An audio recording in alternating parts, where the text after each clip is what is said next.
Welcome to Bet Racing Nation here on Saturday. We've got some big racing coming up, not as big as it will be in a couple of weeks' time, but we're covering Kempton, Newcastle and one race from Chepstow, a very important race involving Sire de Grugy. But first of all, let's invite the panel, or introduce the panel, shall I say. First of all, Matt Meta, good morning, Matt. Morning, Peter. As a senior member today. Senior, I know. Do you know what it felt like? The first time in my life, I just started to feel a bit old. Yeah. Which you feel like me, but very often. Well, I wouldn't be going that far. But no, it's good to have some. That's what we need, isn't it? We need enthusiasm from the younger generation, and we've got two examples of it here. We have Joe D'Souza, your second time on a Saturday. Welcome aboard. Thank you very much. Yeah, it's nice to be here with you guys. You were there for the first Ida Chase, weren't you? Yes, we were. Yeah, so we certainly were. What do you think of today's racing? There's definitely some good handicaps there. And that's probably the most exciting part of today. There could be some good value bets in there if you find a well-handicapped horse. So. And the last couple of weeks, Luke, we've had a few 3-4 runner races. We've got some more of those today as well. Yeah, there's plenty of those, isn't there, at Kempton especially. Yeah. But, there should be some excellent racing today. Now, we've been going all this time. We've never had 4 out of 4. No one's ever got 4 out of 4. So we've brought you in, actually, both of you in today to get 4 out of 4. Wishful thinking, I think the moment that goes up 4 out of 4, you know what, you're going to get millions of views on YouTube, and I'll go, right, so these guys have cracked it. So pressure's on today. 4 winners out of 4. We'll see what we can do. Yeah, we'd like to get one, I reckon. We'd like to get one. Absolutely, right, OK. Before we start looking into the races in depth, we are running a series of competitions on Twitter. Those are the £30 jumper double and also the Nifty 50. And for that, we're going to go over to Rebecca Adams in Twitter Corner to see how many people are starting to enter those competitions. Thank you, Pete. We've already got lots of entries for the Jumper Double and Nifty 50. So for the Jumper Double, if you want to win £30, all you need to do is name the correct winner from Newcastle, the 255 race there, and the 345 at Kempton. For the Nifty 50, all you have to do is name 4 winners from any Channel 4 race today. No odds on favourites, though, and we've already got plenty of entries. So let's start off with Chris Roke. He's chosen Alpha Victor and Renard for his Jumper Double. And for the Nifty 50, he's gone Albon Star, Lamar, Alpha Victor and Renard as well. Wayne Pendlebury's also got his early entries in. He's gone for Far West, Grandeur, Tio Vivo and Melodic Rendezvous for the Nifty 50, and for his Jumper Double he's gone for Shotgun Paddy and Rocky Creek. OK, great stuff. Before we focus on the 335 at Chepstow, I wanted to sort of look back on some of the news and the fact that Jason Maguire misses Cheltenham for a rider born to succeed. That smile tells it all. Matt, can we be diplomatic? I mean, what do you think of the nature of the ride? Yeah, I've got to be careful what I say. I mean, I've got no sympathy with Jason Maguire. I've watched the race back. I didn't originally, but in this day and age, you know, we get enough negative press, and Jason Maguire can say he was holding on the horse's head. It was quite clear he was doing that. For me, he never got his hands off the horse's withers. And you don't like to say it. There's a clear rules in racing which says you must retain the best possible position. And in my opinion, he didn't. You know, he takes the point that he thought the horse had not much, you know, left to give. He said, but in this day and age, get the horse off the bridle, move your arm, sit down on the horse, and if it doesn't pick up, then we can all see that. But for me, it was quite blatant, and he deserves what he gets. See, things like that, Joe, in general, I mean, you watch racing a lot, and you're younger than we are. Can you tell the signs that you... Yeah, I'm not talking about Jason Maguire, I'm talking about in general now. Do you think it's obvious when a jockey doesn't ride out a finish or doesn't place? Does it bug you a little bit, in general? Oh, it certainly bugs me.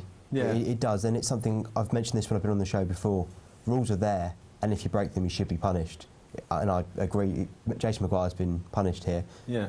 And rightfully so. I mean, I think it's a different kettle of fish when they take the wrong course, and they're sort of... Yeah. It's a bit unfortunate they've taken the wrong course, and I remember a couple of instances at Fakenham, and the jockey's gone the wrong way, and you think, oh, he's fined, and you think, and then he's banned, and you think, well, that's a bit hard. It must be a nightmare to ride, mustn't it? Fakenham. Yeah. I'm going around there all the time, and Fontwell, place like that. Yeah, but when you backed a horse and you see a jockey and you think, well, he normally rides this way, and today's riding it differently, do you... Yeah, you pick up on it, don't you? You pick up on it. And especially a jockey like Jason Maguire, like you said, because he's kind of whip happy, isn't he, Jason Maguire? He uses whip quite a lot, doesn't he? Yeah, yeah. And for him to not pick it up once, did you say? Yeah, he never picked the whip up, no.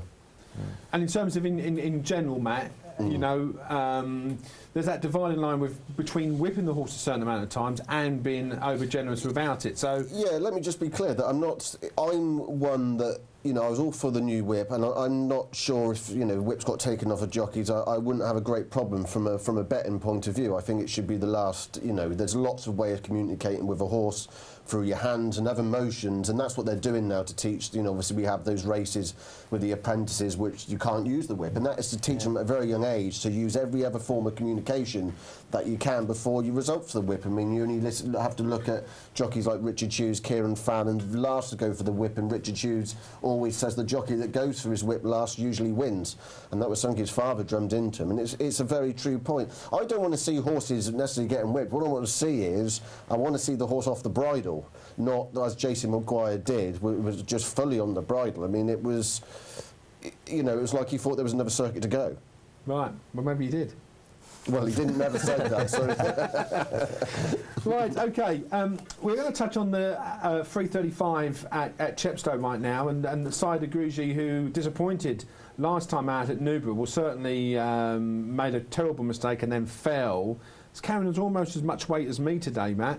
And you even nodded at that, so that's good. Is it an afterthought? Is it a concern? Is it so near to Cheltenham? I mean... Well, it's definitely an afterthought, because if he would have got a clear round at Newbury, then they wouldn't be coming from this race. I can understand him wanting to have a race, but goodness me, this is no easy task today. 11 stone 12. Jack Sherwood takes £5 off Far West, who actually carries 9 stone 13. He's got to give £24 to that horse. And on my ratings, I've got Far West rated 155, on Saida Gruji on his best form, 175. So with that £24, I think Saida Gruji has to improve on his best form, and or be at least match. At least match. He's going to win this. He's going to have to run to marks like he won this champion chase last year, and you've got to have in your back of your mind after what happened at Newbury that he will not be, I'd imagine, given too much of a hard time. And listen, if he does get beat a couple of lengths by Far West, don't be thinking to yourself, oh blimey, can't win the champion chase, because it's still probably a very good performance. Oh yeah, but you say that. But if the horse does not win today, do you think Connections will go to Cheltenham? If they finish second, like Matt says, will they go, oh, we're not going to go to Cheltenham? I think it depends on the nature of the race and how hard a race he has, and whether his jumping actually stands up to the test, because Newbury's jumping wasn't good. And it wasn't just that he blundered at one fence and then unseated at the one after. There was other errors in there as well. It wasn't just those two that were more highlighted. Didn't jump well at all. Didn't seem to jump as quick as the others did. He seemed to be slow at every fence, leave his legs in there, which is something I think obviously they brought him here to freshen him up and see if he can actually jump again. It's one thing doing it at home, it's get it on a race course, and this is different to the schooling that Jason Maguire was doing, obviously. Saida Gruji is here to win this race, but it is also his prep race for Cheltenham. It's a bit like the Sprinter Sacco ride that Barry Geraghty gave you me. Yes. Right, OK. But I have a feeling that Jamie Moore might give a bit more and push come to shove. Okay. Yeah. Luke? I can't believe he's turning up here, to be honest with you. I'm surprised he's coming up. Chepstow's a tough track anyway. I mean, and it's the Grammy bottomless there today as well. And I think it's not that heavy, but by that time that race takes place, and Chepstow's a tough course. And 3 weeks before Cheltenham, me personally, I take this as a negative that he's showing up here. And in my opinion, I agree with you. I think he has to win this to have any chance in the champion chase. I'll be disappointed if he doesn't win this. Yeah. Yeah, I don't think he has to win, because I just think Far West is, if I write in Far West being a 155 horse, getting £24, then all of a sudden Saida Gruji has to run up to a mark of 179. But if Saida Gruji wins on the bridle today, Saida Gruji wins on the bridle today. Well, he won't be doing that. If he does that, if Far West runs his race and he wins, then he's very exciting for the champion chase. But what I'm saying is that even if he got beat by Far West a length disagree with him, you tell him. Or 2 lengths. Yeah, no, Far West is a useful horse, it is, but this is the champion chaser. I'd be gutted if I was Gary Moore getting beat by Far West. Getting £24? Yeah, I don't care. Weight, though. A lot of weight. I don't care who you're running against. He's a champion chaser, this is. But that's when you have to look at the champion chase he won, and it wasn't the most vintage renewal that we've had. Come on, Joe. I heard that so many times last year. Every time the horse was running, time it was running, it was question marks, question marks, question marks. I agree with you about a champion chase. Yeah. But there were a number of races before that whereby everyone was questioning every time it ran, and it just beat everything that was in front of him easily. So I don't buy that argument. No, I agree. He won his race very well, and he was the best horse in the champion chase last year. I don't think what was behind him was necessarily as good. You take Sprinter Secca out of the equation. Dodging Bullets was there. I take but Dodging Bullets has clearly, I think, improved this year of what he's done. I tell you what Joe's saying, that last year's race, there's more strength and depth in this year's champion chase than what he faced last year, and I think that's your point you're making. Yeah. What do you think? Stumped. The Champion Chase, I agree the Champion Chase is better this year, but to keep, like you said, to keep knocking him all the time over last year, like, he was I think it spoke a lot last year when and Sprinter Sacco was confirmed that he wasn't going. Sardegruzi's price didn't change. When you would have thought he would have gone very Did he go short. at 72 on the day? Yeah, he let's, it out. you know, we do this in race an awful lot. Let's not forget, it's not just a case of Sardegruzi turning up at Newbury and he fell. He's had a serious setback all year. You know, we're assuming horses can come back to last year's form. Well, you've got to be able to see it. And before those mistakes, there's no. If he would have stood up, there's no saying he'd have beaten Mr. Mole. Mr. Mole did it very easily. You know, last year. I was losing 15 lengths. Yeah, I mean, last year's form for me, it really is irrelevant at the moment. We've got to see. Sardegruzi has to be at its very best to win today, and I think that's doubtful. Okay, what do you think?